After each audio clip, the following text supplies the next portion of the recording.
estrategia del día es traída para vos por bloomberlinia.com.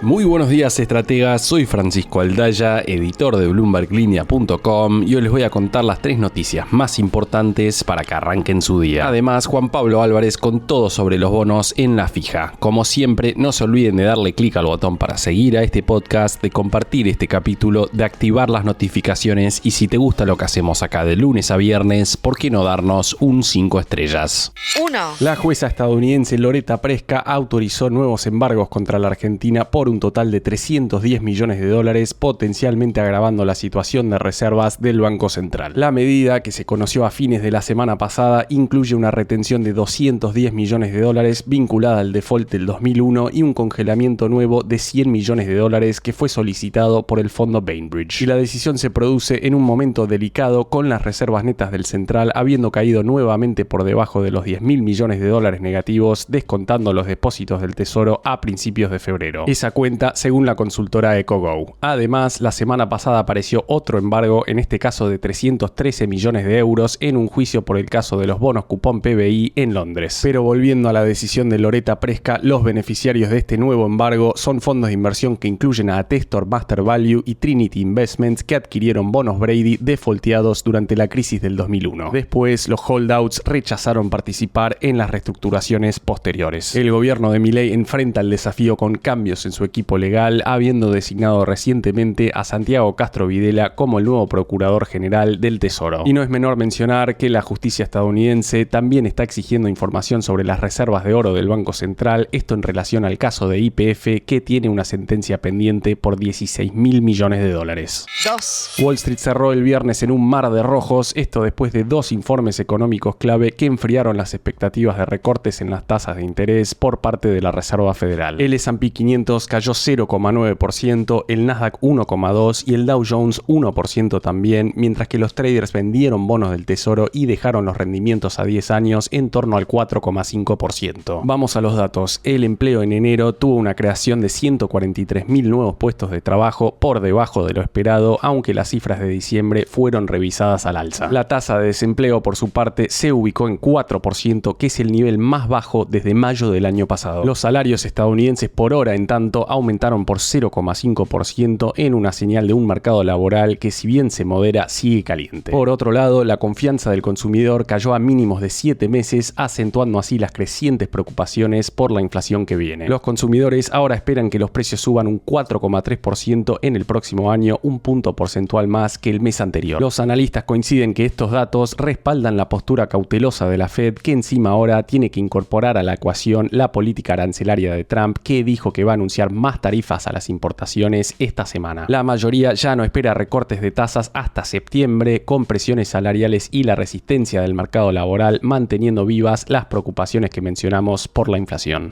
3. Cerramos el viernes con 3 informes clave del INDEC para ver cómo cerró la economía en 2024. Esos informes trajeron señales mixtas de recuperación en algunos sectores hacia fin de año, pero con caídas significativas en los acumulados anuales para la construcción y la industria. En el sector minero, en cambio, la actividad creció por un 6% interanual durante 2024, impulsada principalmente por la extracción de hidrocarburos en Vaca Muerta. La producción petrolera aumentó 10,6% y el gas 5,4% en el año. Sin embargo, los minerales metalíferos cayeron por 2,4%, con el oro manteniendo su posición como principal generador de divisas del sector. Sus exportaciones alcanzaron los $2.500 millones, mientras que el litio generó menos de $700 millones. Y pese a su rojo en el acumulado anual, la producción industrial manufacturera mostró señales de recuperación en diciembre, con un repunte del 8,4% interanual. En el acumulado de 2024 cerró con una caída del 9,4%. 12 de los 16 sectores relevados de la industria registraron mejoras en el último mes del año, destacándose alimentos y bebidas y maquinaria. La construcción fue el sector más golpeado de la economía en el año, con un desplome del 27,4% en 2024, aunque repuntó por más de 3% contra noviembre. El achicamiento de la brecha cambiaria impactó fuertemente en el sector, llevando el metro cuadrado a niveles récord desde el 2008. El empleo en el sector cayó 13% interanual, mientras que el consumo de insumos registró bajas generalizadas con caídas superiores al 40% en varios materiales clave. Veremos cómo siguen estos sectores en 2025, teniendo en cuenta que los analistas están proyectando un crecimiento general del 4,6% para el PBI.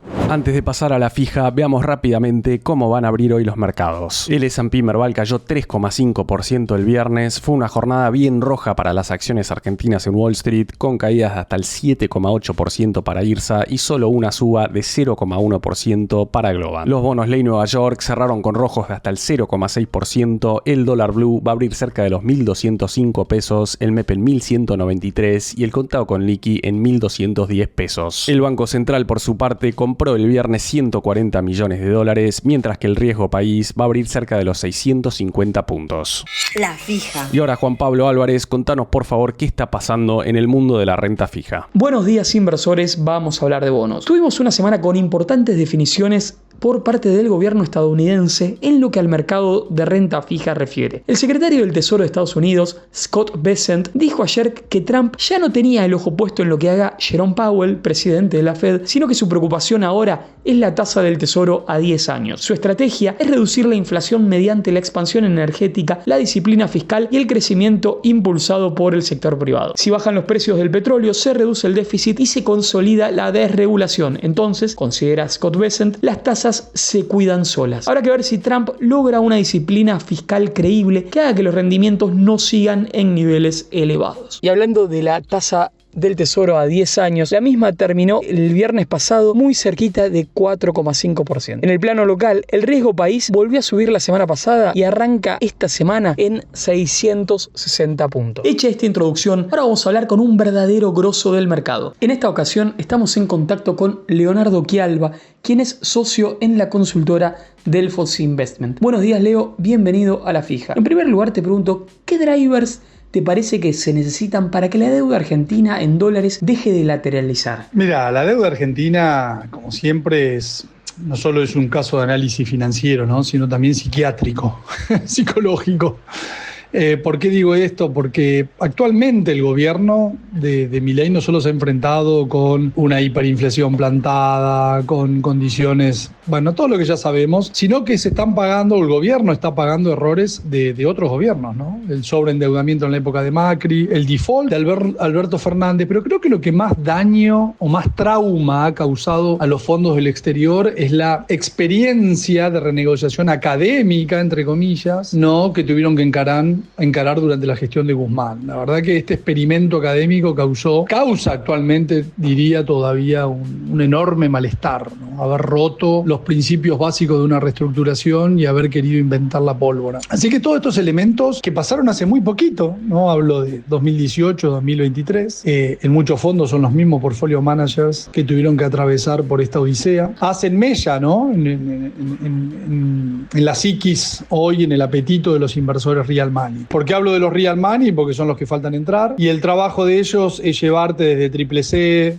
o desde B- a W+, ¿no? A ellos no les interesa que los bonos suban de 30 a 60 dólares, sino que su trabajo es llevarte de 600, 700 de riesgo país a 100, 150, 200. Estos fondos aún no están en Argentina y creo que hemos llegado hasta acá con otros tipos de fondos, distress, hedge fund, mucho inversor local. Real money todavía no nos tocó. ¿Por qué? Bueno, por todo lo que mencionaba anteriormente. ¿Cuáles son los drivers para que estos fondos entren, para que cambie la dinámica y tengamos un nuevo desplome estructural del riesgo país? Bueno, yo creo que hay dos grandes drivers. El que pase primero podría actuar como disparador. Uno, levantamiento del cepo. ¿Por qué el levantamiento del cepo? Porque básicamente el levantamiento del cepo haría que Argentina pase a integrar los índices, y si integran los índices, los fondos empiezan a correr contra el benchmark. Ahora tenemos un problema, ¿no? Porque para levantar el cepo necesitamos plata. La plata la pueden aportar los fondos, pero quieren que se levante el cepo, con lo cual estamos como perro que se muerde la cola en un círculo vicioso. Lo podemos romper con plata del el fondo, pero bueno, al fondo ya le pedimos en su momento 40.000 millones de dólares, con lo cual el prestamista de última instancia está agotado. Quiere decir que ahí tengo que mirar el segundo driver, que el segundo driver son las elecciones, tanto como pasó en el 2013 como en el 2017. Esto podría llevarlos a pensar a los fondos que hoy no te están dando plata, los real money, a decir, che, las reformas que está haciendo el gobierno de Milei no son coyunturales, sino que son estructurales. Así que si son estructurales, merecen el beneficio de la duda, y en vez de estar cobrándoles, Argentina hoy es un país que paga deuda al mundo, le empezamos aunque sea a rolear la deuda. Y eso te cambia absolutamente la dinámica de reservas y eso te permite levantar el cepo. Con lo cual, disparadores, veo que hay dos para cambiar la lógica de comprimir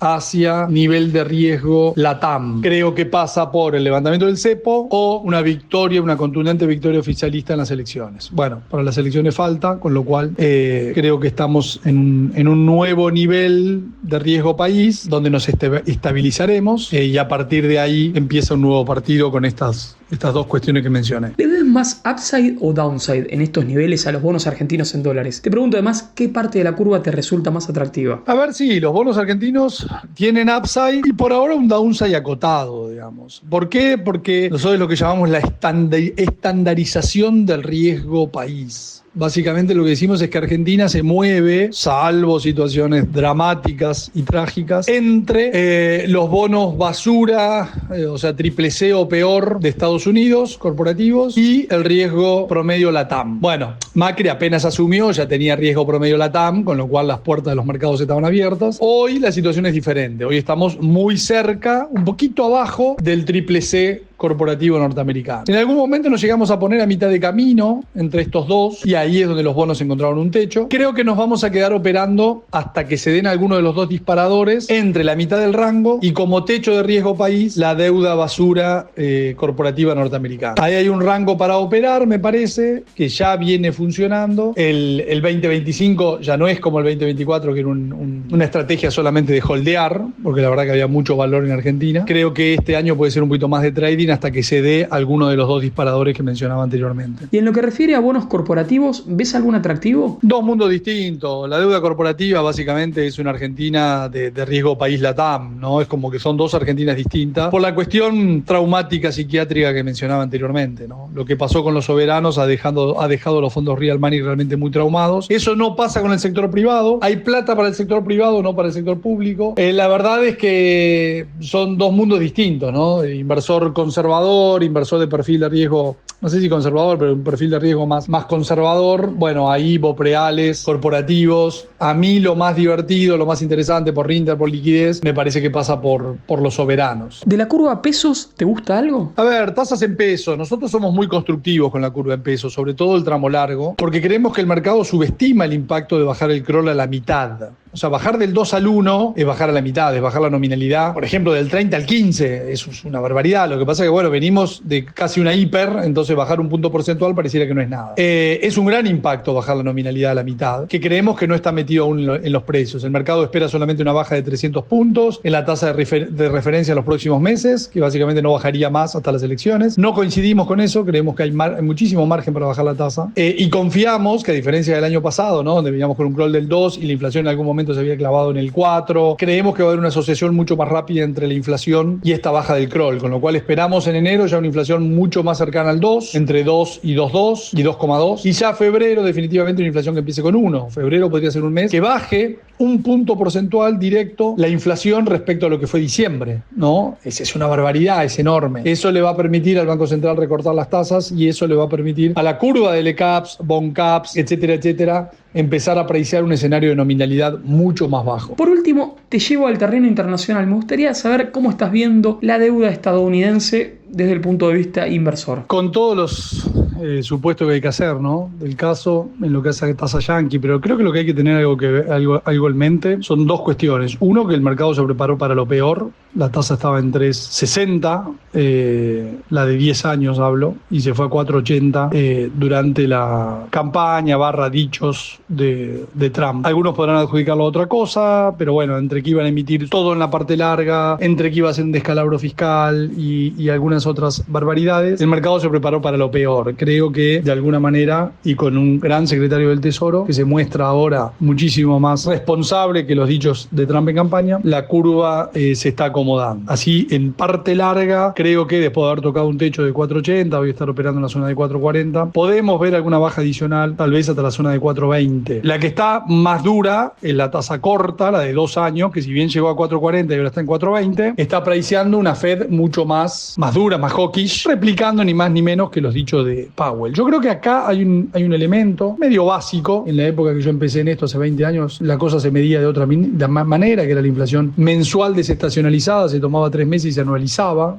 para hacer los análisis. Ahora se usa mucho la inflación interanual y yo creo que el primer cuatrimestre en Estados Unidos va a dar una grata sorpresa en materia de inflación interanual, sobre todo en la métrica que sigue la Fed, que es la PCE Core. Solo por mencionar un ejemplo, el dato de enero del año pasado había dado 0,5 mensual, así que un dato que se va a conocer en febrero. Por debajo del 0,2 hace que la métrica anual empiece a caer y el mercado viene reaccionando mucho ahí. Parte del hawkishness, de la dureza que uno ve de la Fed, tiene que ver un poco con ese rebote de inflación.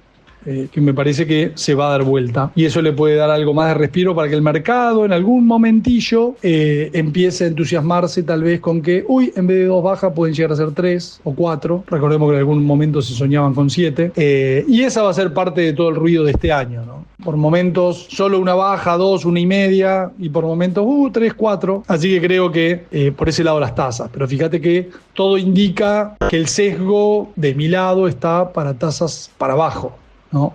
¿Cuál es el gran riesgo? Bueno, un presidente excéntrico que puede romper toda la dinámica, la lógica propia del mercado de la noche a la mañana, ¿no?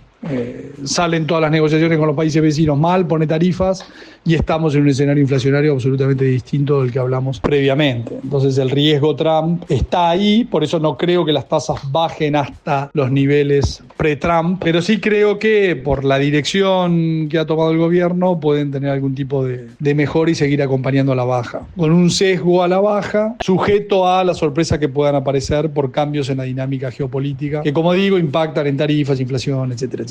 Muchísimas gracias, Leo, por tu tiempo y por aportarnos tu conocimiento. Estimados oyentes, me despido de ustedes, espero que tengan una gran semana. Nos volvemos a encontrar el lunes que viene. La frase del día.